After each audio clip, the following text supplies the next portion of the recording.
berat itu menempatkan informasi Quran. Yang pendek-pendek di surat, yang penting-penting itu di surat pendek. Semakin pendek sebuah surat, semakin informasinya itu penting itu, Pak. Nah ternyata setelah kita pahami seperti ini ya, ternyata kan tadi saya bilang surat-surat pendek itu biasanya akidah tuh rata-rata ya, meskipun tidak semua, rata-rata akidah. Tapi ada dua ibadah yang saking pentingnya, saking istimewanya, informasinya, perintahnya Allah simpan di surat, bukan surat pendek, surat paling pendek. Itu surat apa? Surat Al-Kautsar. Bismillahirrahmanirrahim. Inna a'tainakal kautsar. Sesungguhnya kami telah memberikan kepadamu nikmat yang banyak. Fasholli, maka salatlah kalian, li rabbika, karena Tuhanmu, wanhar, dan kurban. Itu surat bukan cuma surat pendek, itu surat paling pendek, Pak. Berarti ada dua ibadah yang sedemikian pentingnya sampai-sampai informasinya Allah simpan di surat paling pendek, yaitu sholat dan kurban. Itu yang pertama, Pak.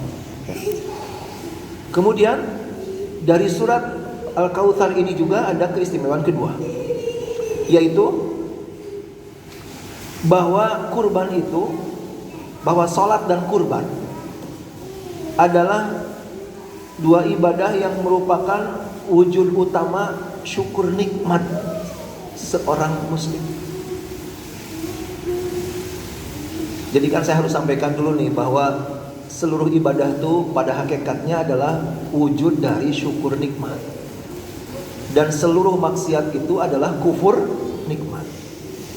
Karena apa? Karena para ulama memberikan definisi syukur nikmat. Syukur itu adalah menggunakan karunia sesuai keinginan yang memberikan, gitu ya. Menggunakan nikmat Allah sesuai dengan keinginan Allah. Itu kan syukur definisinya ya. Maka seluruh ibadah itu wujud dari syukur, dan seluruh maksiat adalah wujud dari kufur nikmat. Tetapi ada dua ibadah yang merupakan wujud syukur paling dahsyat, yaitu sholat dan kurban. Kenapa? Karena di surat Inna A'tainaka itu langsung dideretkan ayatnya, Pak. Sesungguhnya kami telah memberikan kepadamu Al-Kautsar, nikmat yang banyak. Fasholli, maka sholatlah kalian, li rabbika, karena Tuhanmu, wanhar, dan kurbanlah. Dua ibadah yang langsung disebutkan setelah Allah menginformasikan bahwa Allah telah memberikan nikmat yang banyak. Maka siapa yang rajin kurban, insya Allah berarti orang tersebut sudah syukur nikmat. Dan orang yang mampu tapi gak mau kurban, itu masih ada kufur nikmat itu, Pak. Masih ada kufur nikmat. Hati-hati ya. Jangan sampai datang Idul Adha padahal punya uang untuk beli kambing, untuk patungan sapi, malah gak mau, malah cuman beli arang sama tusuk sate doang, Pak. Orang kaya begitu masih kufur nikmat itu, Pak. Pasal di para ulama tafsir itu mengatakan, Pak, ayat dengan ayat kalau dideretkan itu hubungannya sangat erat itu. Begitu salah satu kaidah tafsir. Ini nikmat yang banyak kemudian langsung digabungkan dengan sholat dan kurban. Berarti di antara seluruh ibadah yang merupakan wujud syukur nikmat paling utama adalah sholat dan kurban. Maka berkurbanlah biar kita termasuk orang yang sudah melakukan syukur nikmat. Hadirin yang dirahmati Allah. Yang ketiga, Pak, kurban itu sesuai namanya adalah ibadah yang paling membuat manusia dekat dengan Allah. Kurban. Jadi kan pada dasarnya sih begini. Pada dasarnya seluruh ibadah itu membuat manusia dekat dengan Allah. Pada dasarnya membuat manusia dekat dengan Allah dan Allah mendekat kepada manusia. Sebaliknya, seluruh maksiat itu membuat manusia jauh dengan Allah dan Allah pun menjauh dari manusia. Seluruhnya. Tetapi, Pak, di antara seluruh ibadah itu ada dua ibadah yang paling utama, dua ibadah yang paling membuat manusia dekat dengan Allah dan Allah dekat dengan manusia. Karena dari namanya disebut kurban. Kurban itu artinya mendekatkan diri. Qarraba yuqarribu kurbanan, mendekatkan. Dan apa fungsinya kalau dekat itu? Kalau manusia dekat dengan Allah tuh artinya itu doa akan sangat makbul dan cepat terkabul. Dan kalau datang bencana, pertolongan akan cepat datang. Itu salah satu maksud dekat dengan Allah itu, Pak. Hanya ada 2 ibadah Pak yang disebut kurban. Yang lain nggak disebut kurban. 2 ibadah ini adalah yang pertama kurban, menyembelih hewan ketika Idul Adha. Dalilnya ada di surat Al-Maidah ayat 27. Makanya paling populer kurban itu kan ada di Quran. Allah berfirman, "A'udzubillahi minasyaitonir rajim, wa atlu alaihim naba abnai Adam id qarraba qurbanan." Ceritakan oleh Muhammad kisah 2 anak Adam ketika mereka berdua melakukan kurban. Kurban itu artinya mendekatkan.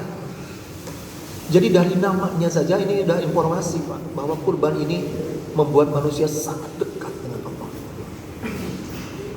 Ada satu lagi tadi saya bilang ibadah yang disebut kurban, tapi ini tidak populer Pak. Ibadah apa Pak yang disebut kurban oleh Allah? Ada ibadah satu lagi yang disebut kurban. Rata-rata pada tidak tahu ya. Itu ada di hadis Shahihut Targhib. Dalam kitab Shahihut Targhib nomor 866 dari Jabir bin Abdullah radhiyallahu anhu.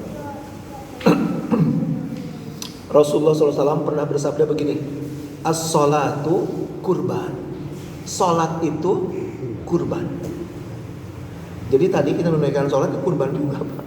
Ini hadis sahih. Cuman kan nggak populer ya. Bapak kalau pergi ke masjid ditanya sama tetangga, mau kemana Pak? Mau kurban gitu. Bingung dia. Oh bukan Idul Adha kok kurban. Padahal sholat juga disebut kurban. Berarti 2 ibadah ini, sholat dan kurban, ini paling spesial dalam hal membuat manusia dekat dengan Allah. Mudah-mudahan semua kurban yang kita tunaikan termasuk Idul Adha besok, mudah-mudahan membuat kita sangat dekat dengan Allah. Jadi Pak, dengan 3 poin ini berarti kurban itu dengan sholat ada 3 kesamaan. Sholat itu kan ibadah paling mulia, paling penting ya. Kurban itu ada 3 kesamaan keistimewaan. Jadi apa tadi? Sama-sama ditempatkan di surat paling pendek. Yang keduanya, sama-sama merupakan wujud syukur nikmat paling utama. Sama-sama oleh Rasul disebut kurban. Itulah kesamaan kurban dengan sholat. Jadi di 3 poin ini kurban dengan sholat itu sama keutamaannya. Kemudian yang keempat, sangat disayangkan Pak kurban itu kalau dilewatkan. Seandainya kita punya cukup uang, paksakan untuk kurban. Karena apa? Yang ketiga, yang keempat ya Pak. Rasulullah SAW itu ada beberapa sering Rasulullah itu menginformasikan tentang ibadah-ibadah istimewa. Ada hadis-hadis sahih di mana Rasulullah menginformasikan ibadah-ibadah istimewa. Biasanya Rasulullah itu kalau menginformasikan ibadah istimewa ada 3 kalimat, ada 3 statement, 3 gelar lah kalau saya katakan gelar ya. Yang pertama, Rasul itu kalau ngasih informasi tentang ibadah istimewa, Rasulullah itu pakai kata-kata atau pakai statement Afdalul A'mal, ibadah paling utama, Afdalul A'mal. Saya kasih contoh ya. Rasulullah pernah bilang begini di hadis riwayat Imam Muslim, Afdalul A'mal, ibadah paling utama adalah as-salatu fi awali waqtiha, salat di awal waktu. Salah satunya. Ada beberapa ibadah yang disebut Afdalul A'mal, ibadah-ibadah paling afdal. Ibadah paling afdal adalah ini ada beberapa ya. Yang kedua, Rasul itu kalau menginformasikan ibadah istimewa, kadang-kadang menggunakan kalimat a'dhamul a'mal, ibadah paling agung. Haji itu diantaranya ibadah paling agung. A'dhamul a'mal, ibadah paling agung. Terus yang ketiga, Rasulullah SAW kalau menginformasikan ibadah istimewa, beliau suka menggunakan kata-kata ahabbul a'mal ilallah, ibadah paling dicintai Allah. Jadi ada 3, apa saja Pak? Pertama, afdalul a'mal, ibadah paling utama. a'dhamul a'mal, ibadah paling agung, dan ahabul a'mal ilallah, ibadah paling dicintai Allah. Dan subhanallah Pak, kurban itu menyandang tiga-tiganya. Saya temukan hadis-hadisnya, kurban itu disebut afdalul amal, a'dhamul amal, ahabul amal ilallah, tiga-tiganya. Sulit cari tandingannya itu Pak. Ya. Ibadah yang menyandang tiga gelar, ibadah istimewa sekaligus. Saya sampaikan hadisnya. Pertama di Sunan Ibnu Majah nomor 2915, 2915 dari Abu Bakar Siddiq radhiyallahu anhu. Ini hadis sahih Pak. Rasulullah SAW, su'ila Rasulullah ayyul a'mali afdal. Rasulullah ditanya, amal ibadah apa yang paling utama? Rasulullah SAW menjawab, afdalul a'mal. Kata Rasulullah, ibadah paling utama adalah al-ajju wa thajju. Ada dua disebut di sini. Al-ajju itu adalah talbiyah. Nama lain dari talbiyah itu adalah al-ajju. Apa talbiyah itu? Labbaik Allahumma labbaik gitu kan. Itu salah satu ibadah yang sama Rasul dibilang afdalul amal, ibadah paling utama. Saya pernah telusuri ya, kenapa talbiyah itu sampai dibilang afdalul amal, ibadah paling utama. Talbiyah itu kan yang mau umroh, yang mau haji ya pasti ngucap itu kan. Ternyata ada hadis riwayat Imam At-Tirmidzi kalau saya nggak salah, hadisnya itu sahih ya. Di Ibnu Majah juga, Ibnu Khuzaimah juga ada. Rasulullah SAW bersabda begini, kata beliau, ini kita belok dulu ke talbiyah sedikit ya. Kata Rasulullah, ma min mu'minin yulabi ila labba mahu quluman an yaminihi wa an yasarihi min syajarin wa hajarin wa madarin hatta tanqati al ardu min hahuna wa min hahuna, kata Rasulullah. Siapapun yang talbiyah, mengucap labbaik Allahumma labbaik ketika mau ke tanah suci haji atau umrah, maka ketika dia mengucap talbiyah dengan suara keras gitu, maka akan diikuti ucapan talbiyahnya oleh seluruh butiran pasir, seluruh bebatuan, seluruh pepohonan yang ada di sebelah kanannya sampai ujung dunia, dan yang ada di sebelah kirinya sampai ujung dunia. Dari mana ilustrasi pahalanya? Kan ada hadis lain Pak yang mengatakan bahwa man sanna sunnatan hasanatan falahu ajruhu ajru man. Orang yang melakukan sebuah ibadah, orang yang melakukan sebuah kebaikan, kemudian diikuti sama yang lain, maka semua yang ikutinya akan menjadi pahalanya juga kan gitu. Sedangkan orang talbiyahnya diikuti oleh butiran pasir, bebatuan, pepohonan sampai ujung dunia. Jelas nggak? Maka seluruh talbiyah, butiran pasir, bebatuan, pepohonan sampai ujung dunia, dia ikut dapat pahalanya. Itulah cara Rasulullah menjelaskan pahala talbiyah. Susah kehitungnya itu. Makanya ibadah haji umroh tuh luar biasa itu. Susah kekejar pahalanya ya. Susah.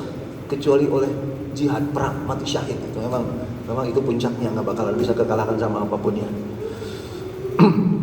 Nah, kita balik lagi ke kurban. Rasulullah bersabda, afdalul a'mal, ibadah paling utama adalah al-ajju, talbiyah, wa thajju. Ajju itu kan ain sama jim, dua huruf. Thajju, fa sama jim, jimnya ditasydid. Thajju itu artinya kurban. Nah, saya sudah buktikan bahwa kurban itu menyandang gelar dari Rasulullah adalah afdalul a'mal, ibadah paling utama. Kemudian di hadis lain di kitab At-Tamhid juz 23 halaman 192, Ibnu Abdul Bar yang menyusunnya, dari Abdullah bin Abbas, Rasul bersabda, "Ma min nafqatin ba'da silaturahim a'dhamu indallah min ihraqid dam." Artinya itu ibadah harta paling a'dham, ibadah paling agung. Ibadah harta paling agung ada dua kata Rasulullah. Ibadah harta paling agung ada dua, yaitu apa? Silaturahim dan kurban. Jadi kurban menyandang a'dhamul a'mal, ibadah paling agung. Di sini juga ada dua, silaturahim dan kurban. Silaturahim itu maksudnya apa? Kau disebut ibadah harta paling agung silaturahim. Karena apa? Definisi silaturahim itu adalah berbuat baik kepada kerabat. Itu silaturahim. Ya. Baik kerabat darah, turunan maupun kerabat karena pernikahan masuk. Itu definisi silaturahim, berbuat baik kepada kerabat, baik secara fisik, ngebantuin secara fisik ataupun membantu secara harta. Itu silaturahim. Makanya di sini disebut silaturahim. Makanya kalau lagi ngumpul ada yang kerabat, ada yang bukan, kemudian kita bilang silaturahim. Ada ulama yang mengatakan keliru itu, Pak. Keliru, karena silaturahim itu dengan kerabat. Kalau dengan ngumpul dengan yang bukan kerabat, tidak ada hubungan darah, tidak ada hubungan pernikahan, itu bukan bab silaturahim, itu mah babnya al-ihsan. Jadi berbuat baik kepada manusia secara umum, ya, baik muslim ataupun kafir dhimmi, bahkan kepada binatang, itu disebutnya ihsan. Bukan silaturahim babnya, ihsan. Kalau berbuat baik kepada sesama muslim, itu biasanya oleh para ulama dibahasnya di bab tentang ukhuwah Islamiyah, persaudaraan muslim. Kalau berbuat baik kepada kerabat, itu namanya silaturahim, gitu. Jadi Rasul mengatakan di sini ibadah paling agung, ibadah harta paling agung adalah silaturahim dan kurban. Kemudian tadi kan 3 gelar ya. Abdul Amal sudah, A'dhamul Amal sudah, satu lagi Ahabbul Amal ilallah, ibadah paling dicintai Allah. Mari kita simak hadis riwayat Imam At-Tirmidzi nomor 1493. Rasulullah SAW bersabda, "Ma'amil ibnu Adam min amali yawman nahri ahabbu ilallah min hiraqatid dam." Artinya itu di hari raya Idul Adha tidak ada ibadah yang paling dicintai Allah. Tuh lihat. Di hari raya Idul Adha tidak ada ibadah yang paling dicintai Allah melebihi menumpahkan darah hewan kurban. Artinya itu menyembelih kurban. Padahal Pak, di Idul Adha itu ibadah kan bukan cuma kurban. Ada takbiran, ada sholat, ada dengerin ceramah. Bahkan di 10 Zulhijjah itu ada ibadah yang lebih mahal dari kurban, lebih melelahkan secara fisik, bahkan beresiko nyawa, nunggunya pun lama, yaitu ibadah haji. Tapi Rasul mengatakan tidak ada ibadah yang lebih dicintai Allah di 10 Zulhijjah melebihi kurban. Itulah dahsyatnya kurban, Pak. Jadi sampai sini sudah saya buktikan ya, bahwa kurban itu saking istimewanya menyandang 3 gelar ibadah istimewa sekaligus. Afdalul amal, a'dhamul amal, sama ahabbul amal ilallah. Ibadah paling utama, ibadah paling agung, dan ibadah paling dicintai oleh Allah. Hadirin yang dirahmati Allah. Kemudian di antara keistimewaan ibadah kurban adalah, ini juga banyak yang masih belum tahu Pak, saya sampaikan itu. Ini menandakan bahwa pengetahuan hadis umat Islam itu masih jauh, masih jauh. Ibadah kurban itu saking mulianya, saking istimewanya ibadah kurban, sampai-sampai 10 Zulhijjah itu ditetapkan oleh Islam sebagai hari paling mulia sepanjang tahun. Hadisnya banyak Pak, saya kutipkan di sini riwayat Sahih Ibnu Hibban nomor 2811 dari Abdullah bin Kharb. Rasulullah bersabda, "Afdalul ayyam indallah yaumun nahr." Hari paling utama, hari paling istimewa di sisi Allah adalah hari kurban, hari nahar, yaitu 10 Zulhijjah. Hari paling mulia. Saya kalau tanya ke jemaah ya, biasanya saya tanya dulu gini Pak ke jemaah itu, malam apa paling mulia sepanjang tahun? Biasanya pada bisa jawab Pak, malam Lailatul Qadar gitu. Biasanya pada rata-rata bisa jawab. Tapi kemudian saya rubah pertanyaannya, hari apa paling mulia? Kalau tadi malam kan, hari apa paling mulia? Kebanyakan diem Pak, nggak tahu. Kalaupun ada yang jawab, jawabannya hari Jumat. Betul nggak hari Jumat? Memang betul hari Jumat itu hari paling mulia. Tapi itu dalam sepekan. Kan pertanyaan saya dalam setahun. Hari paling mulia dalam setiap satu pekan adalah memang hari Jumat. Karena hari Jumat itu fihi wulidabna Adam, kata Rasulullah. Hari Jumat itu Nabi Adam dilahirkan. Hari Jumat Nabi Adam berbuat dosa. Hari Jumat tiba minhu, hari Jumat itu Nabi Adam diterima tobat. Hari Jumat itu Adam ukhrija minal jannah. Hari Jumat juga Nabi Adam dikeluarkan dari surga. Ya. Jadi itu mah hari Jumat itu kemuliaannya terkait dengan Nabi Adam, Pak. Nabi Adam lahir, Nabi Adam dimasukkan surga, Nabi Adam berbuat dosa, Nabi Adam bertobat, diterima tobat, Nabi Adam dikeluarkan dari surga. Dan terakhir yang keenam, keistimewaan Jumat itu wala taqumus sam'ah illa fi yaumil Jum'ah. Dan hari kiamat nanti terjadinya juga di hari Jumat. Betul, memang Jumat itu hari paling mulia, tapi dalam pekanan, satu pekan. Kalau dalam satu tahun, hari paling mulia adalah 10 Zulhijjah. Ya, saking mulianya ibadah kurban sampai 10 Zulhijjah ditetapkan sebagai hari paling mulia. Jadi kalau malam paling mulia, malam Lailatul Qadar, hari paling mulia sepanjang tahun, hari kurban, hari raya Idul Adha. Dan kemuliaan 10 Zulhijjah itu oleh Rasul dikaitkan dengan kurban. Padahal saya katakan lagi sama tadi argumennya. Padahal di 10 Zulhijjah ada ibadah yang lebih mahal. Ada ibadah yang lebih mahal, lebih capek gitu kan? Tapi Rasul mengaitkan kemuliaan Idul Adha itu dengan kurban. Buktinya apa? Buktinya dari penamaannya. Ada dua sebutan hari raya Idul Adha itu ada dua sebutan. Sebutan pertama Idul Adha. Id itu hari raya, Adha itu kurban. Sebutan kedua Yaumun Nahr. Yaum itu hari, Nahr itu kurban juga. Kalau seandainya 10 Zulhijjah itu ditetapkan sebagai hari termulia sepanjang tahun, kaitannya dengan haji, namanya bukan Idul Adha, tapi Idul Haji gitu. Ya kan? Namanya Idul Haji. Berarti kemuliaan 10 Zulhijjah itu karena kurban, Pak. Itulah istimewanya ibadah kurban. Kemudian yang selanjutnya yang keenam.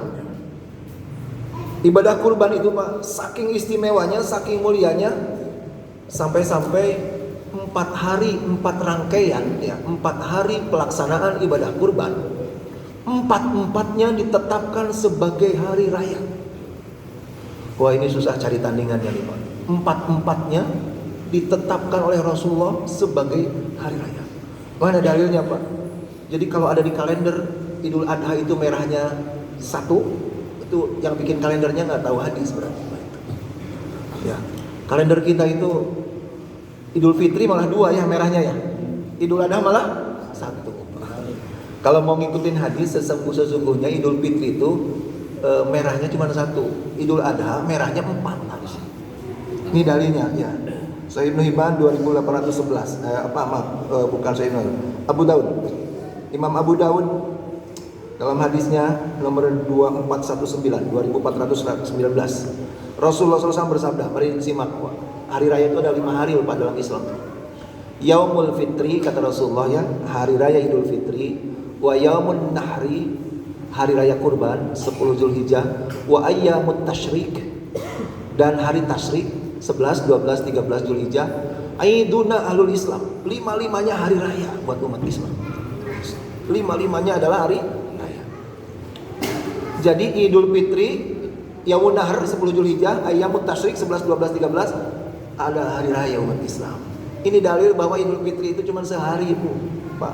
Hari rayanya cuma sehari. Idul Adha hari rayanya 4 hari. Dan seharusnya kita juga ya dengan hadis-hadis ini bahwa Idul Adha itu Abdulul Ayyam, ibadah hari paling agung sepanjang tahun. Kemudian Idul Adha itu sampai hari rayanya sampai 4 hari berderet gitu. Seharusnya tradisi kita juga ngikutin, Pak, dengan hadis itu. Seharusnya kita umat Islam itu lebih semarak, lebih meriah, lebih bahagia dengan Idul Adha dibanding Idul Fitri. Kenyataannya kebalik nggak, Pak? Kebalik. Idul Fitri itu kita lebih semarak, lebih meriah, lebih bahagia. Karena apa? THR-nya Idul Fitri, liburan panjang Idul Fitri, ibu-ibu bikin nastar juga Idul Fitri, belanja pakaian bagus Idul Fitri gitu kan. Padahal lebih agung Idul Adha. Lebih agung Idul Adha. Takbirannya pun keliru. Takbiran Idul Fitri lebih heboh, Pak. Betul nggak? Sampai takbir keliling gitu. Padahal takbir Idul Fitri itu yang sahih adalah sejak keluar dari rumah menuju lapangan sholat sampai sholat id didirikan, itu sampai segitu doang takbirnya itu, Pak. Sedangkan Idul Adha takbirnya dari subuh 9 Zulhijjah sampai asar 13 Zulhijjah, 5 hari. Dalam kitab Subul Salam saya temukan riwayatnya bahwa Mekah Madinah itu ya tajubit takbir.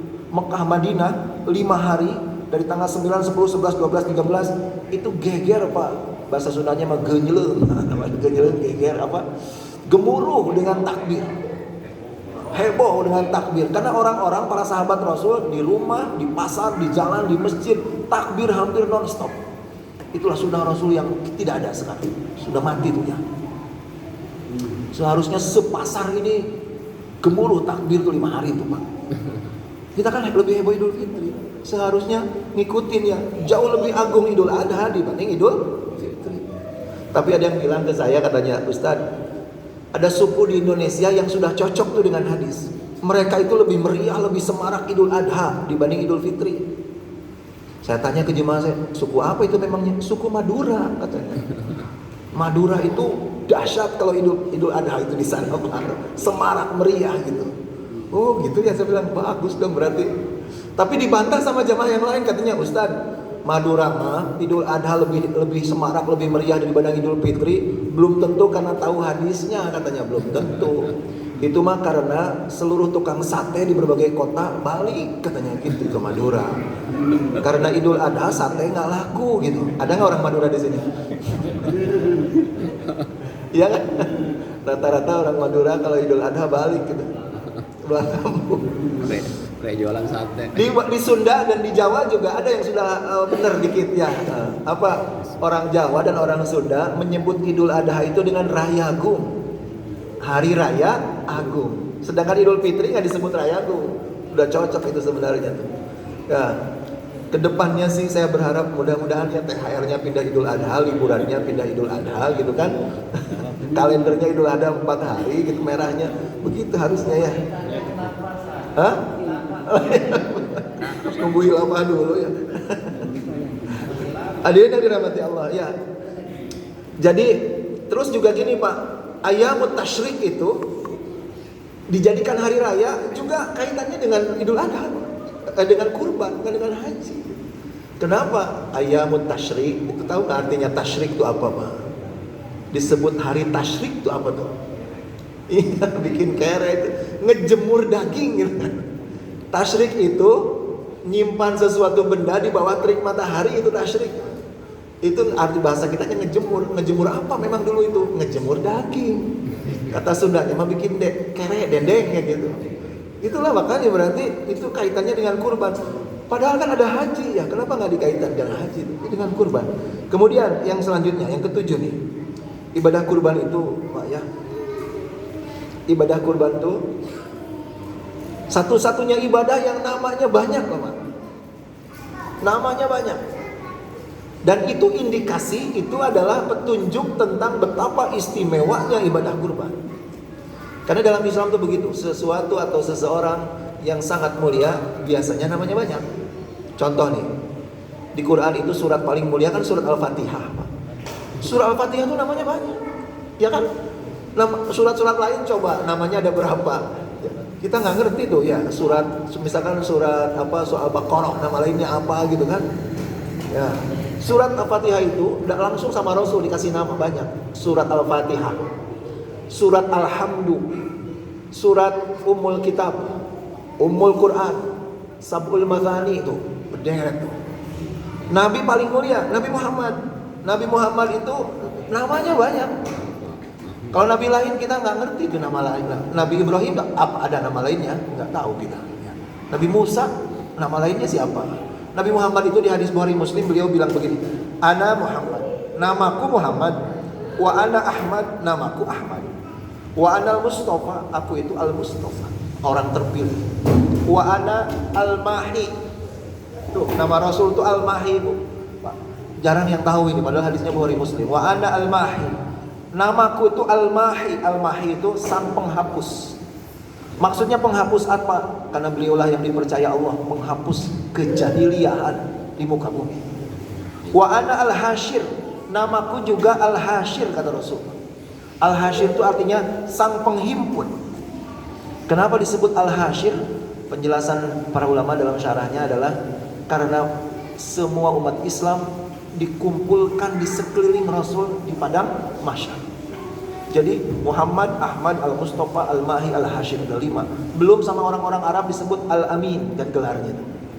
Banyak namanya. Bukti paling konkret bahwa kemuliaan sesuatu itu salah satu pertandanya adalah namanya banyak, gelarnya banyak. adalah zat paling mulia di alam semesta adalah Allah. Allah namanya ada berapa? Terus Yang disebut Asmaul Husna. Banyak namanya.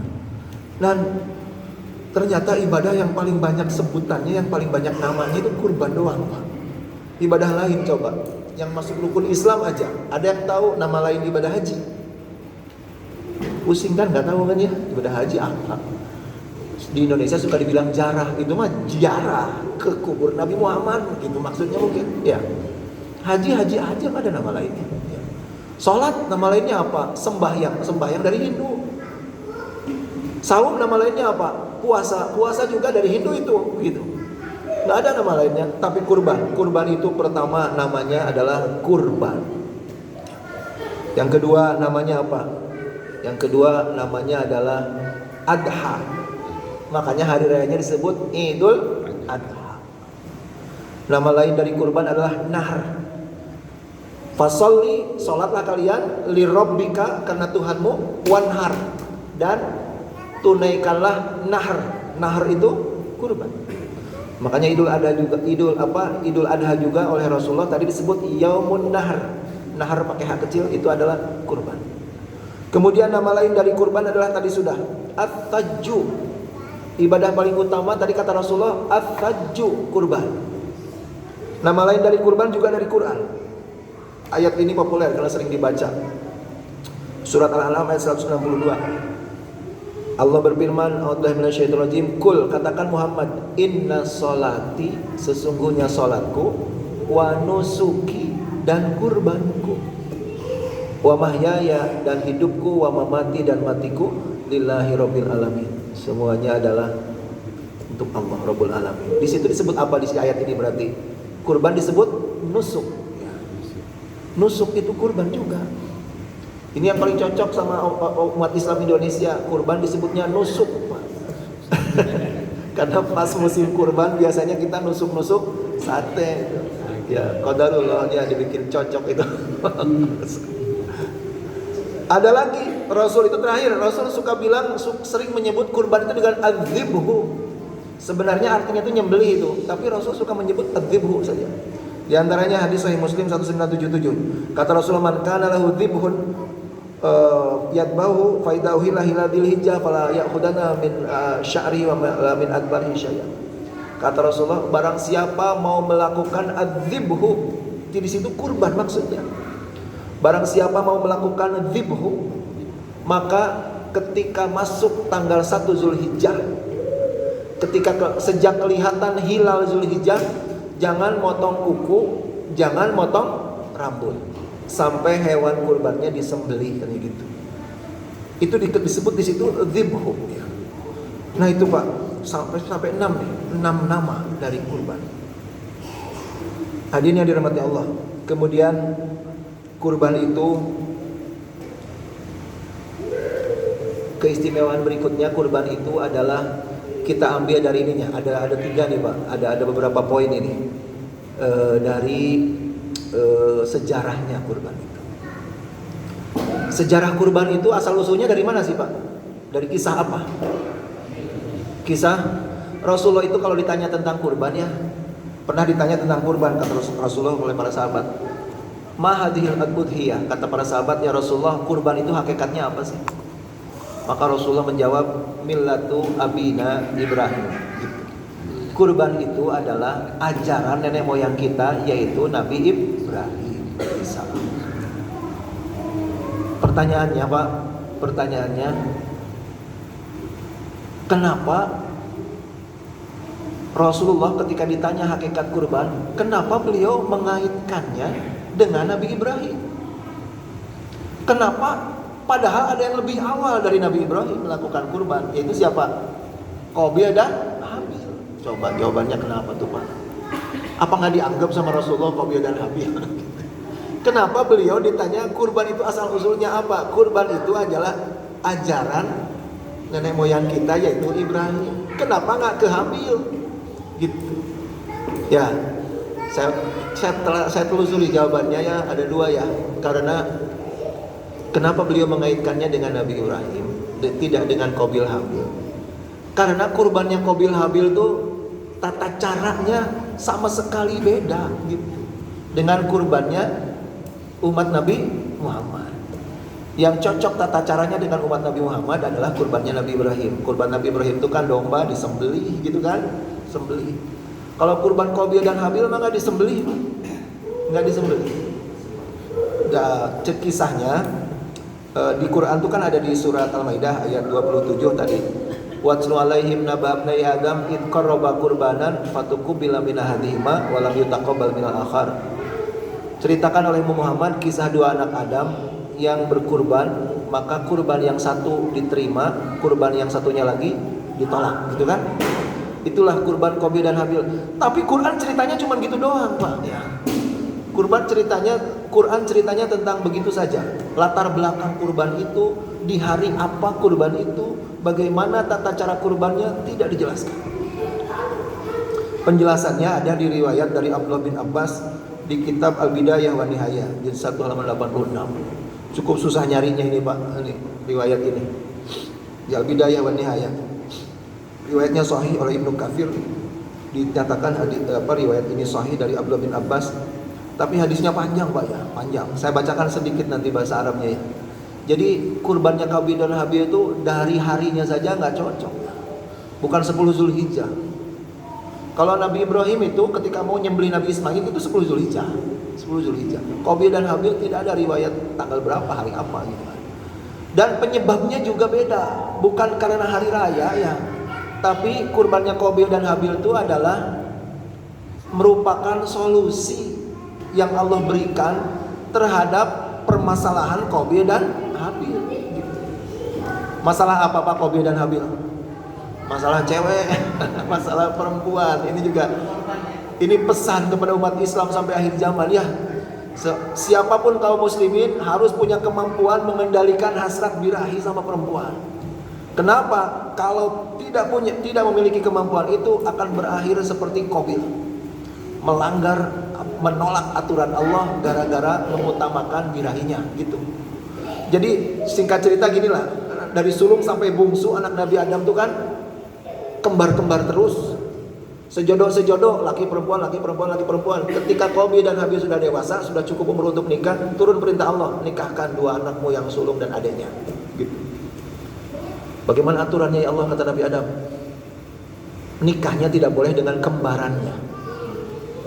Maka disampaikan sama Nabi Adam. Sampai Nabi Adam, Allah menurunkan perintah kalian untuk menikah. Peraturannya nikahnya nggak boleh dengan kembaran. Nabi Adam tuh nanya Qabil dulu, Qabil, kamu mau nikah sama apa? Sama siapa? Silahkan pilih kembaran adikmu yang sudah cukup umur untuk nikah. Pilih.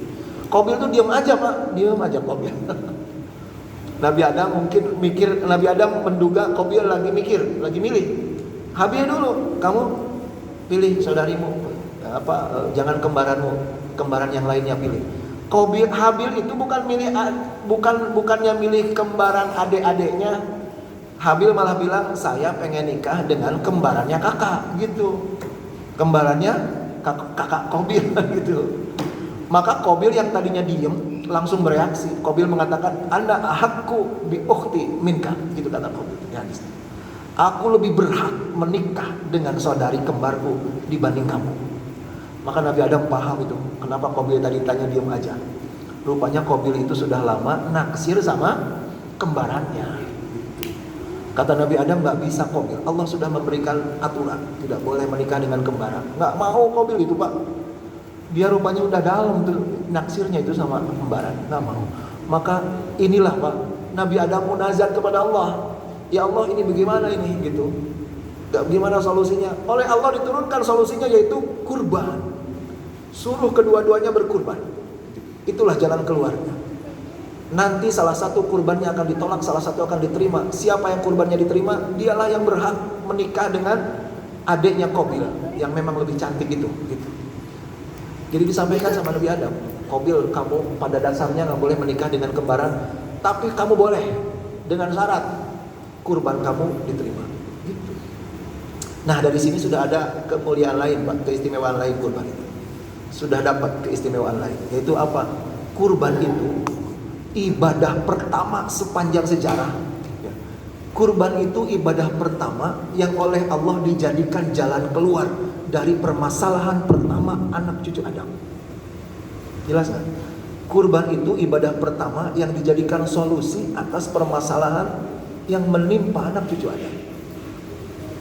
Ini syarat Pak, bahwa imbalan dari kurban itu adalah jalan keluar dari masalah. Siapa yang gemar berkurban, siapa yang dermawan berkurban, apabila dapat masalah hidup akan lebih mudah solusinya, akan lebih mudah jalan keluarnya. Karena kurbanlah ibadah pertama yang ditetapkan sebagai solusi atas masalah. Jelas Pak? Meskipun kita semua tahu solusi ini endingnya nggak bagus kan? Endingnya apa? Pembunuhan. Gitu. Qabil ngebunuh Habil kan gitu akhirnya kan? Qabil ngebunuh Habil. Gara-gara ketika kurban Qabil ditolak gitu kan oleh Allah. Kan Qabil dan Habil itu nanya, kurbannya gimana ayah katanya? Kata Nabi Adam, Allah menentukan kurban kalian itu adalah hasil mata pencaharian kalian. Qabil itu dalam riwayat ini katakan sahibuz zara. Qabil itu petani. Maka kata Nabi Adam, kurbanmu itu tanaman. Habil itu sahibu ghanam. Habil itu peternak domba. Kurbanmu domba. Cara kurbannya bukan disembelih. Cara kurbannya taruh di atas bukit di sore hari. Biarkan semalaman. Nanti pagi hari lihat lagi ke atas bukit. Siapa yang kurbannya di atas bukit itu hilang, dialah yang diterima. Siapa yang kurbannya masih ada tergeletak di atas bukit di pagi hari, itulah yang ditolak. Itu kurbannya. Jadi makanya beda dengan umat Nabi Muhammad. Beda. Tidak disembelih, cuma diikat doang dombanya itu di atas bukit.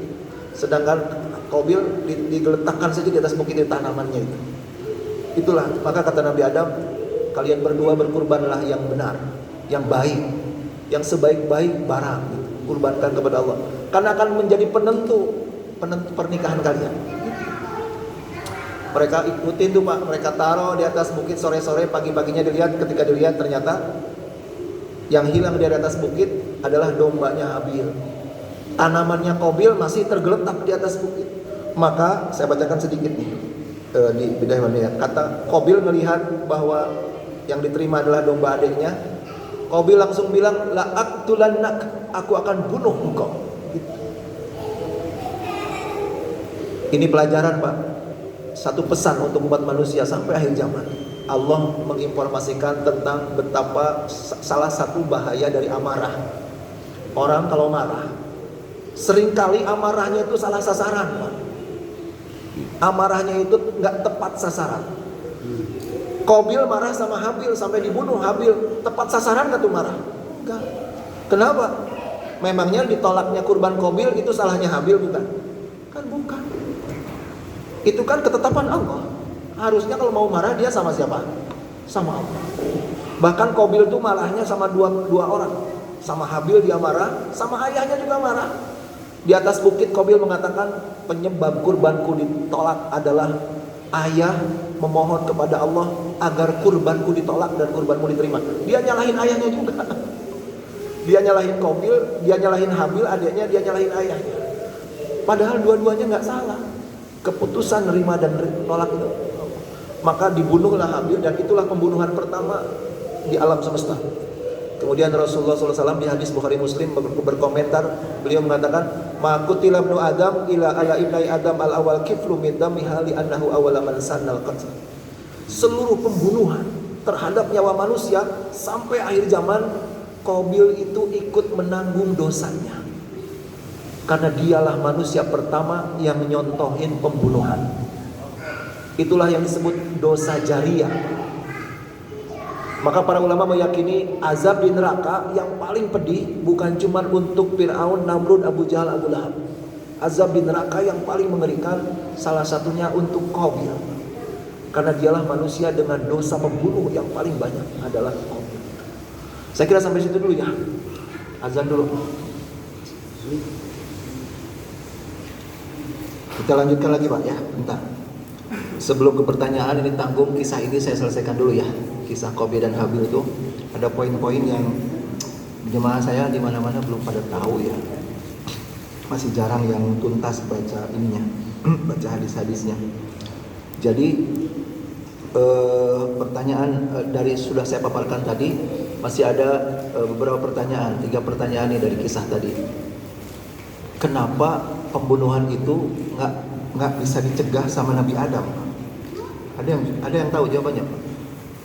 Kenapa Qabil ngebunuh Habil nggak bisa dicegah, nggak sempat dicegah sama Nabi Adam?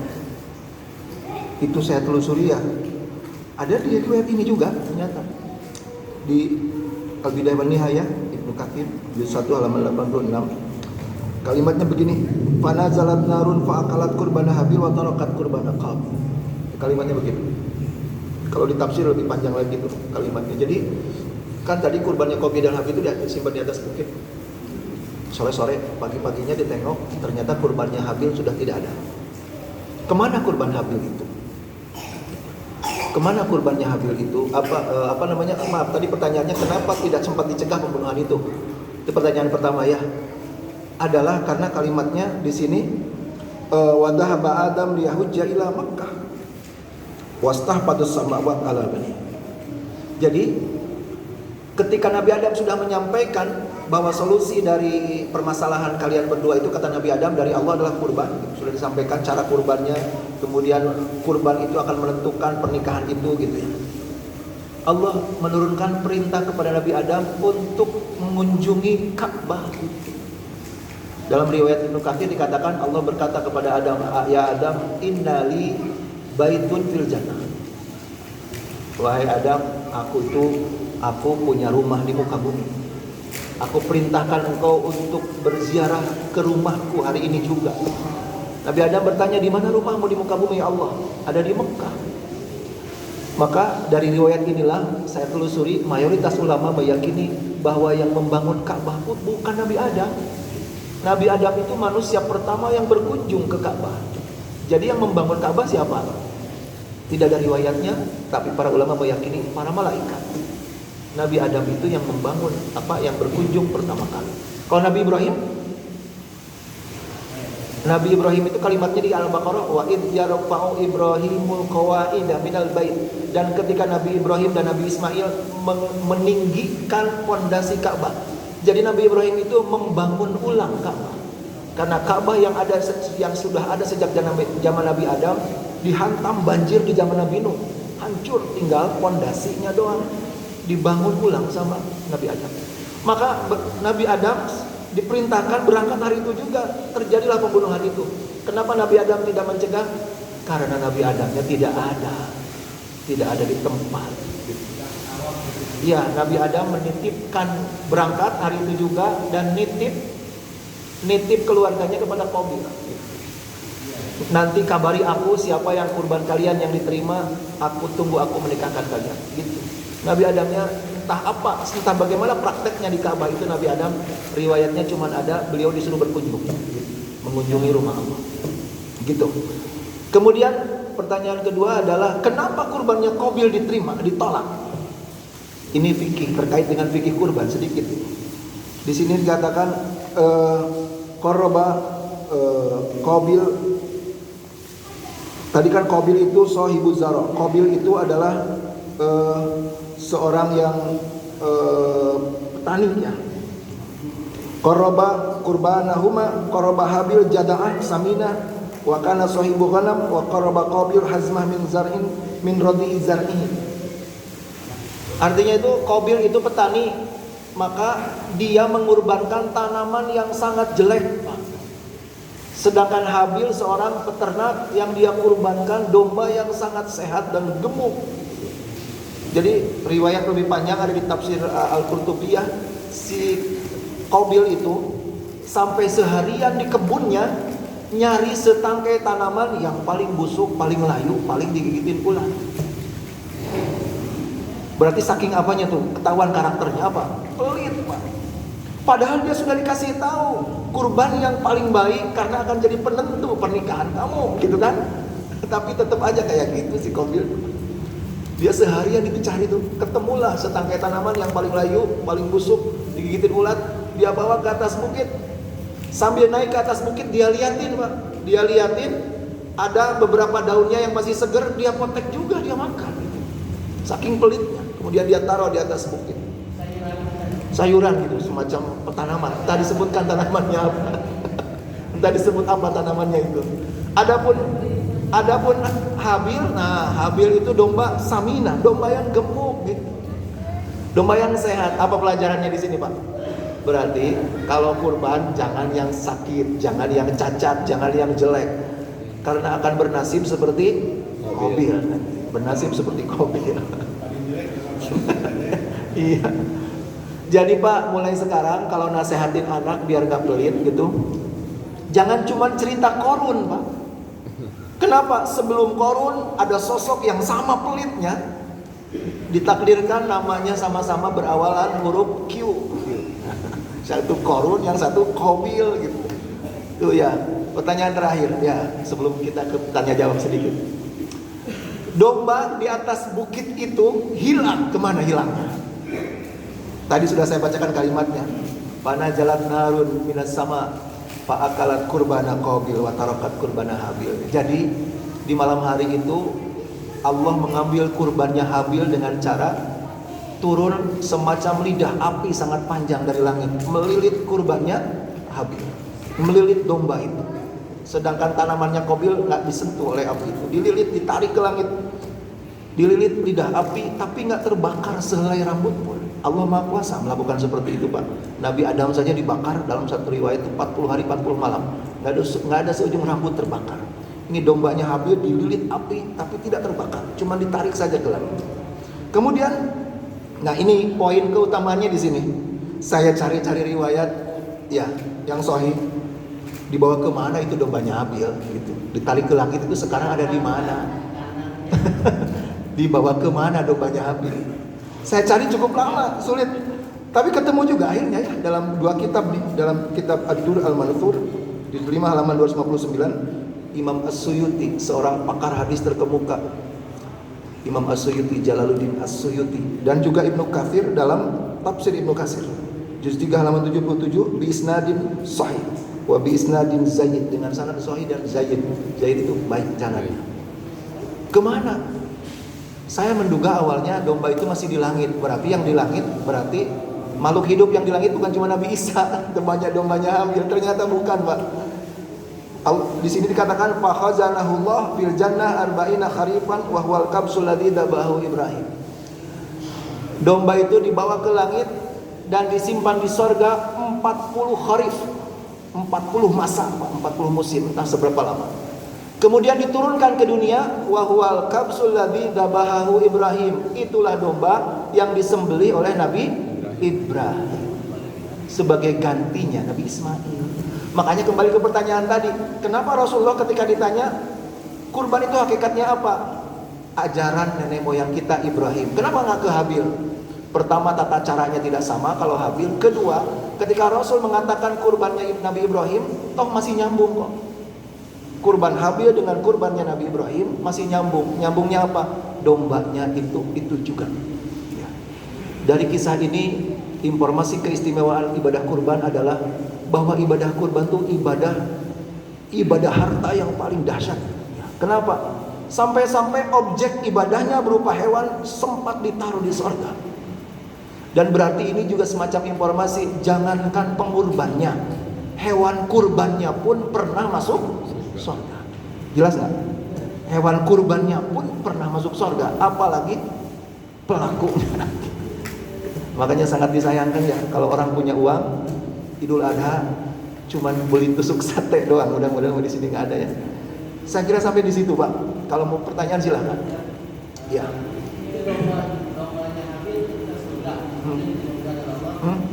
Wa huwal kabsul ladzi dabahu Ibrahim, ya. Makanya Pak, di Quran itu ketika mau nyembelih Nabi Ismail itu falama aslama wa talahul jabin, golok sudah hampir nyampe itu di surat As-Saffat ayat 100 dan sampai 106. Kan kalimatnya wa fadainahu bidzibhin adzim, tiba-tiba digantikan dengan domba. Itu dombanya nggak beli, Pak. Tidak, Nabi Ibrahim tidak ada ceritanya nyuruh orang beli domba sebagai gantinya Nabi Ismail. Ketika teriakan dari langit turun, ya qad saddaqtar ru'ya inna hadzalika nazil muhsinin.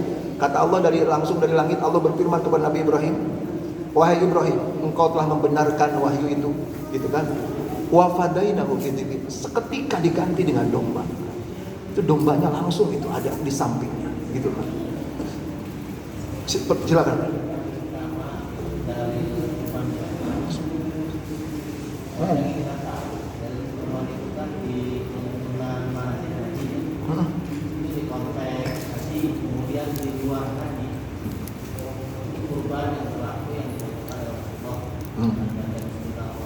Ya, ya.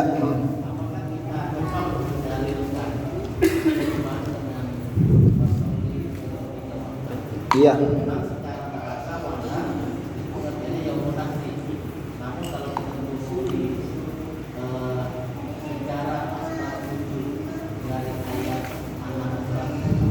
Al-Kautsar.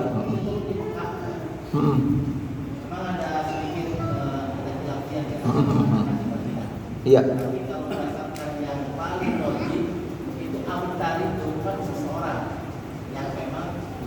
Terputus. Iya. Iya. Iya. Kurban dengan surat Fatihah yang pada hakikatnya adalah lebih kepada meluruskan niat mereka yang Tuhan tadi untuk berhala gitu. Iya. Zamannya mereka sebenarnya bukan karena Allah. Betul. Jadi ayat itu hanya ingin membeberkan atau mengaitkan sholat dengan Tuhan hanya untuk Allah, jangan untuk yang lain. Kemudian dijaga oleh kita kurban. Iya. Berarti korelasinya di mana? Iya. Tapi saya baca hampir seluruh yang saya baca ulama itu kalau ngebahas tentang kurban pakai ayat itu, pakai surat Al-Kautsar. Kenapa? Karena kembali dalam ajaran Islam itu tekstual itu lebih kuat. Wanhar di situ artinya kurban. Dan memang kurban itu kurban itu haji memang tahun ke-10 ya, 10 Hijriah Rasulullah itu haji. Tapi kurban itu sudah dari awal. Dalam hadis riwayat Imam Tirmidzi Rasul mengatakan Aisyah kalau nggak salah itu mengatakan karena Rasulullah SAW asrosini fil Madinah yudhiyah. Jadi kurban Nabi Muhammad SAW itu 10 tahun di kota Madinah. Kan beliau 10 tahun di Madinah. Itu setiap tahun kurban. Idul Adha itu sudah ada sejak beliau mulai hijrah gitu. Dari tahun kedua hijrah itu sudah kurban. Jadi kurban itu bahkan kan sejak zaman Nabi Ibrahim juga sudah ada kurban. Jadi tetap secara tekstual itu Al-Kautsar itu cocok untuk dibahas dan dikaitkan dengan ibadah kurban karena wanhar itu secara tekstual memang kurban gitu. Artinya tidak ada arti lain. Fasolli, salatlah kalian di Rabbika karena Tuhanmu, wanhar dan kurbanlah gitu.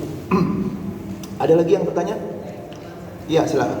Tentang makna silaturahim yang memang berdasarkan syariat, silaturah artinya menyambung kerabat. Iya. Namun maknanya jadi lebar gitu, bahkan jadi tradisi. Nah, kita sering bilang silaturahim, padahal nggak ada kaitan Kerabat. itu. Iya. Sesuaikan dengan hadis yang Betul, ya.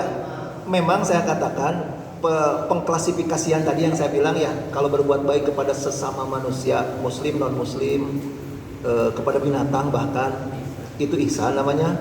Kalau berbuat baik kepada sesama muslim, biasanya para ulama itu ngebahasnya di bab ukhuwah Islamnya. Kalau kepada kerabat itu silaturahim.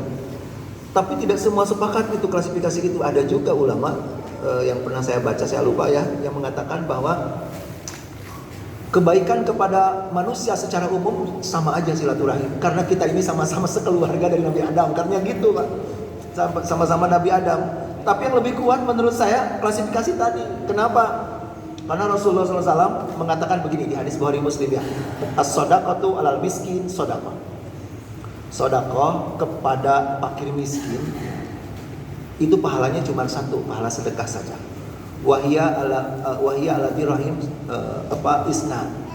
Sedangkan sedekah kepada kerabat kata beliau pahalanya dua, yaitu sedekatun pahala sedekah, wasilatun dan pahala silaturahmi. Dari hadis Bukhari Muslim ini maka menurut saya yang lebih cocok klasifikasi tadi, silaturahmi itu kepada kerabat, gitu, kepada kerabat. Adapun kepada orang secara umum itu bisa ihsan, bisa ukhuwah gitu ya. Ya. zaman Nabi kan itu juga Nabi itu lagi Iya. punya misi dakwah, mengajak Iya. sehingga ditolak. Nah, di situ sudah berbeda sahabat yang dia beriman. Iya. Nah, itu gimana konteksnya? Nabi sendiri melakukan itu tapi mengajak. Iya, memang kalau kepada kerabat yang memusuhi Islam itu terputus hubungan kekerabatannya juga terputus. Kenapa? Itu buktinya Nabi Nuh. Nabi Nuh minta kepada Allah, itu anak saya, gitu kan? Kata Allah, itu bukan anakmu, gitu. Innahu amalun ghairu saleh, katanya gitu. Ditolak Nabi Nuh itu, ya Allah, innahu min ahli, kan kata Nabi Nuh.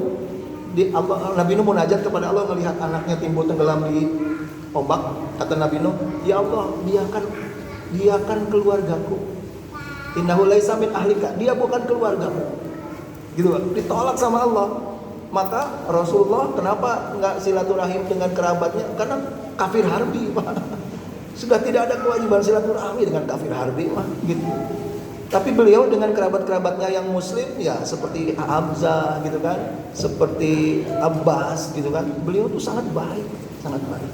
Bahkan dengan kerabat yang sifatnya pernikahan, beliau dengan kerabatnya Khadijah begitu baik. Sampai-sampai beliau itu sampai Khadijah sudah meninggal pun, kalau beliau dapat hadiah berupa daging dibagikan ke kerabatnya Khadijah, gitu. Sampai Aisyah cemburu, tuh betapa dahsyatnya Rasulullah silaturahminya, ya.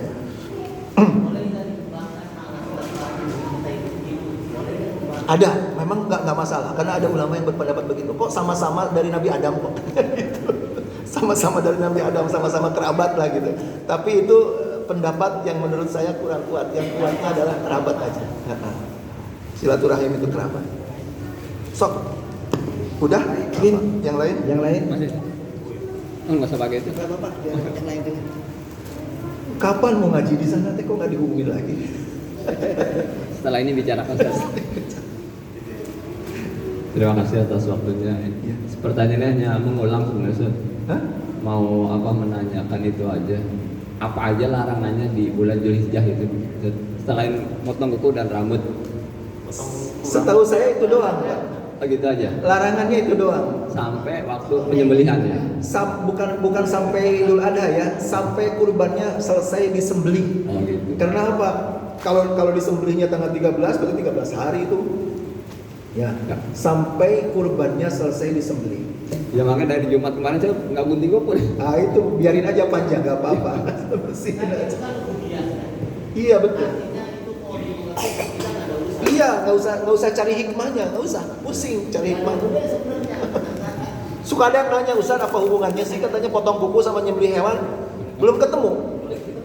Tapi bukan tidak akan ketemu, bisa jadi suatu saat ketemu hubungannya. Tapi sampai sekarang belum ketemu. Ikutin saja.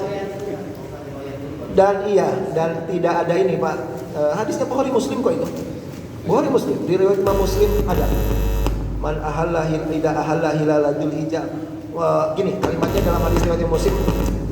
Man arada ayyudahi gitu kan. Fa idza ahalla hilal Dzulhijjah fala ya'khudanna min sya'rihi wala min adbarihi syai'. Barang siapa ingin berkurban, man arada, barang siapa berniat, barang siapa berkeinginan untuk berkurban. Nah, ini dijadikan dalil Pak sebelum ke potong kuku, potong rambut.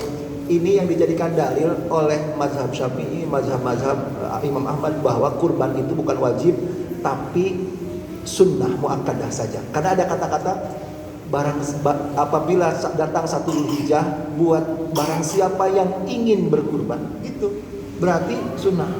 Tapi dibantah sama mazhab Hanafi. Mazhab Hanafi mengatakan bahwa kurban itu wajib. Kenapa? Dalilnya riwayat Imam Ibnu Majah. Dalilnya itu kalimat yang Rasul bilang begini, man kana lahu sa'ah falam yudhahi fala yaqrabanna musallana. Barang siapa punya kemampuan untuk beli hewan kurban tapi tidak mau berkurban, jangan berani-berani mendekati tempat sholat Idul Adha. Maka dari kerasnya kecaman Rasul kepada orang yang mampu tapi nggak mau kurban, mazhab Hanafi menganggap kurban itu wajib. Gitu. Kenapa? Karena beliau mazhab Hanafi membandingkan dengan Idul Fitri. Idul Fitri saja nggak ada kalimat sekecaman sekeras itu. Ada nggak Rasulullah bilang begini, barang siapa tidak mengeluarkan zakat fitrah padahal dia mampu, jangan berani-berani dekat tempat sholat Idul Fitri. Nggak ada. Ada nggak Rasul bilang begini, barang siapa nggak saum Ramadan, jangan ikut sholat Idul Fitri? Nggak ada. Malah justru kurban ini lebih keras. Maka mazhab Hanafi mengatakan wajib kurban ini karena kecamannya keras begini. Gitu ya. Kemudian tadi jangan motong kuku, jangan motong rambut. Ada yang bilang sih begini Pak, sedikit ulama yang mengatakan bahwa itu maksudnya motong kuku hewannya, motong rambut hewannya, tapi dibantah oleh banyak ulama. Kenapa? Di zaman Nabi nggak ada tradisi hewan kurban, hewan dipotongin kukunya, potongin rambutnya, nggak ada tradisi begitu. Ngapain dilarang gitu? Nggak ada tradisinya. Itu maksudnya orangnya, orang. Jangan. Ya. Ibu-ibu barangkali ada yang nanya ibu-ibu? Ayo, soalnya nggak ada kesempatan lagi kurbannya, tinggal berapa hari ini? Assalamualaikum warahmatullahi wabarakatuh. Waalaikumsalam. Ustaz mau tanya, Ustaz, itu larangan untuk memotong rambut dengan kuku khusus yang berkurban aja, karena kan seperti suami niat berkurban untuk istri dan anaknya, apakah yang lain juga harus dilarang? Iya, paham. Satu lagi Ustaz, satu lagi. Iya, kalau dari tekstualnya ya, dari tekstual hadis itu sih hanya yang kurbannya, bukan dengan keluarganya juga gitu. Kan pala domirnya kembali ke dia gitu loh. Ya. Barang siapa mau berkurban, maka ketika hilal Dzulhijjah sudah muncul, fala ya'khudanna min sya'rihi wa min adfarihi gitu. Jangan dia memotong rambutnya dan kukunya gitu. Sedangkan yang niat kurbannya kan memang dia seorang gitu. Dia saja. Adapun keluarganya itu kan sebenarnya tidak ikut berkurban. Sebenarnya keluarganya itu adalah mendapat pahala kurban. Gitu. Jelas kan? Ya, mendapat pahala kurban sebenarnya. Jadi yang niat kurbannya siapa? Dialah yang jangan motong kuku, motong rambut. Ya. Tahu saya begitu. Iya, begitu. Betul. Sesuai dengan nama yang diniatkan kurban itu siapa. Gitu. Jelas Ibu? Dan saya mau terangkan sedikit tadi, penting nih Pak. Tadi kan kalimat barang siapa punya man kana lahu sa'ah, barang siapa punya kemampuan untuk berkurban tapi tidak berkurban, jangan ikut sholat Idul Adha gitu ya. Jadi nasihat saya kepada jemaah tuh gini, jangan terlalu cepat menilai diri kita tidak mampu, Pak. Karena misalkan karena pengalaman setiap masuk 1 Dzulhijjah memang nggak pernah punya uang 4 juta sih.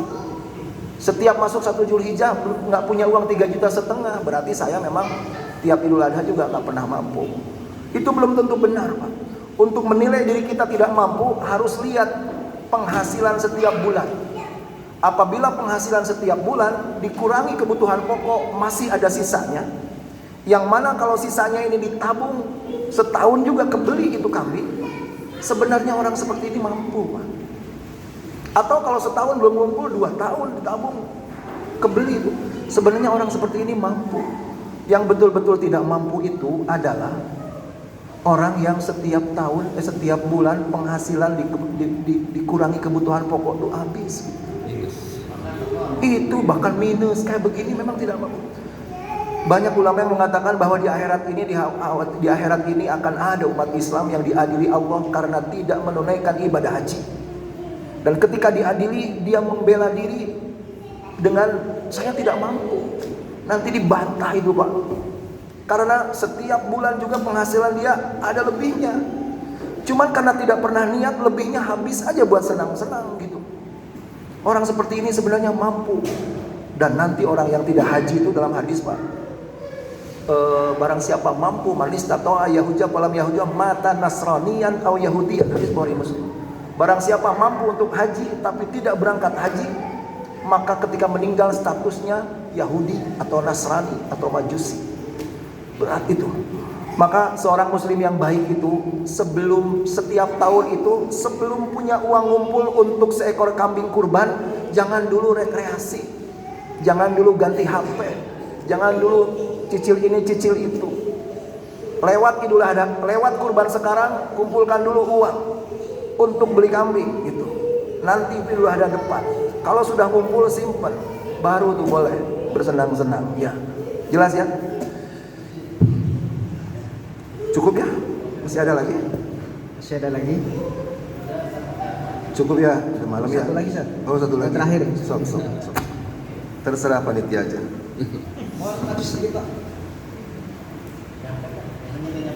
Ya. Silakan Pak, silakan. Assalamualaikum warahmatullahi wabarakatuh. Waalaikumsalam warahmatullahi wabarakatuh. Syukur Ustaz atas waktunya yang diberikan kepada saya. Ustaz, Anda mau nanya, untuk pembagian daging yang sesuai dengan sunnah itu sebenarnya kita ngambil sepertiga apa 2/3 Ustaz? Iya. Ya, supaya Begini Pak ya. Untuk pembagian daging itu pertama dalam Quran ya. Pertama adalah si pengurban itu disunahkan untuk ikut makan, ya, untuk dikasih. Dalilnya ada di surat Al-Hajj ayat 36. Allah berfirman, "Fa idza wajabat junubuha fakulu minha wa atimul qani'a wal mu'tah." Apabila hewan kurban itu telah roboh, ya, maksudnya telah disembelih, telah dicincang gitu. Fakulu minha, maka kalian yang kurban itu makanlah dari daging itu. Ada perintah tuh Pak, berarti ada keberkahan makan daging kurban kita sendiri. Ini di Indonesia ini masih banyak yang masih ada yang pelanggaran kayak begini Pak. Saya beberapa kali dilaporin jemaah, Ustaz saya puluhan tahun kurban di masjid dekat rumah saya yang dipimpin seorang kiainya punya pesantren kecil katanya. Puluhan tahun saya kurban di situ, nggak pernah dikasih daging kurban. Yang pengurban itu Pak. Ketika suatu saat nanya ke kiai itu, kenapa saya nggak dikasih kurban? Kata kiainya, yang kurban mah nggak boleh katanya. Gitu Pak. Ada juga yang bilang ketika nanya ke DKM itu, kenapa saya kurban kan sudah sering, kenapa nggak pernah dikirimin? Kamu mah sudah sering makan daging katanya gitu Pak. Berarti nggak paham. Yang kurban itu harus dikasih karena sunnah untuk makan. Kalau sepertiganya itu nggak ada dalil, nggak ada dalil sepertiga. Jadi bebas aja sebenarnya mau minta berapa, mau ngambil berapa itu nggak ada dalilnya. Jadi sepertiga itu saya cari-cari malah ketemu pendapat para ulama itu tidak ada dalilnya sepertiga itu. Jadi ya tergantung kebijakan DKM ya, tergantung kebijakan panitia, dan kalau si pengurban juga minta boleh saja. Tapi ya kembali kepada etika dan rasa malu gitu loh Pak. Masa kurban 1 ekor kambing tapi pahanya diminta semua gitu kan, malu tuh. Ada minta 10% Malu aja, enggak malu. Boleh saja tapi malu. Terus gini, kalau pengurban itu disunahkan makan daging kurban ya. Tapi Pak, semakin banyak, semakin sedikit yang dia makan dan semakin banyak yang disedekahkan, pahala kurbannya jadi lebih banyak. Kenapa Pak? Dahsyatnya pahala kurban itu salah satunya dari daging yang dibagikan. Karena daging yang dibagikan itu statusnya bukan kurban tapi sedekah. Kurban itu nyembelinya, nyincangnya, motong-motongnya itu kurban. Adapun ngebagi dagingnya, ngebagi kulitnya gitu, itu kalimat Rasulullah, wa tasaddaqu biluhumiha wa juludiha. Bersedekahlah kalian dengan dagingnya dan kulitnya. Jadi semakin banyak yang disedekahin, semakin sedikit yang dimakan oleh pengurban, semakin besar pahalanya. Dan pahala kurban itu Pak, yang dahsyatnya itu di berbaginya itu. Karena itu statusnya sedekah. Jadi kan sedekah itu dalilnya pernah saya sampaikan di materi apa gitu waktu itu. Hadis Bukhari Muslim. Rasul mengatakan, "Man tasaddaqa adla tamratin min kasbin tayyibin fa innallaha yurabbiyahu hatta kama yurabbiya ahadukum faluwahu hatta takuna yaumil qiyamah misal jabal Uhud." Orang sedekah itu meskipun cuma sebutir kurma sedekahnya, asalkan dari harta yang halal, maka sedekah yang cuma sebutir kurma itu oleh Allah akan dirawat sepanjang zaman sampai nanti di hari kiamat lebih berat bobotnya dari sebuah gunung. Makanya saya suka bilang orang yang rajin sedekah itu dijamin di timbangan amal. Nanti pahala ibadahnya sulit dikalahkan oleh bobot maksiatnya. Sulit Pak. Karena sedekah 1 butir kurma saja lebih berat dari gunung itu. Ya, lebih berat dari gunung. Sekarang 3,5 juta patungan sapi, 4 juta beli kambing. Coba kalau 4 juta atau 3,5 juta dibeliin kurma, dapat berapa biji tuh? Dapat berapa biji? Satu biji lebih berat dari gunung ya. Makanya itulah dasarnya pahala kurban itu. Dari daging yang dibagikan, kita kompensikan saja ke kurma tuh. Makanya pengurban mah makannya sedikit aja lah. Toh dia tuh orang kaya, ya tiap hari juga suka makan daging. Lebih banyak sedekahkan. Tapi memang disunahkan makan. Gitu, jelas ya? Tidak ada sepertiga itu sebenarnya.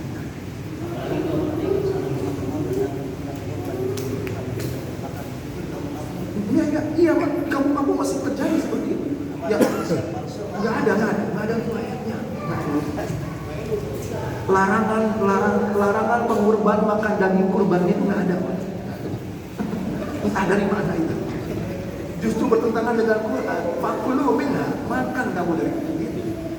Jelas ya? Banyak. Cukup? Ya.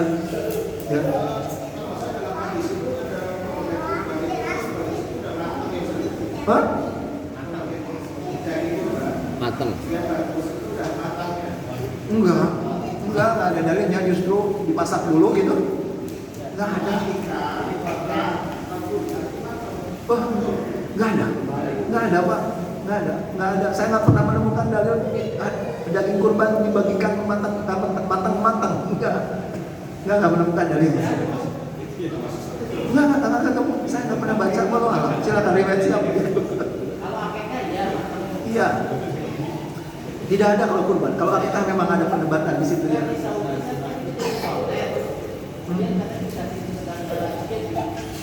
Iya, itu mah darurat, itu mah karena untuk pengawetan aja. Nah, pengawetan aja. Dalil pembagiannya itu kan Ali bin Abi Thalib ya, kami diperintahkan untuk mensedekahkan seluruh dagingnya, kulitnya gitu kan. Tidak ada kata-kata di hadis-hadisnya kami pasak dulu tuh nggak ada. Belum ketemu saya.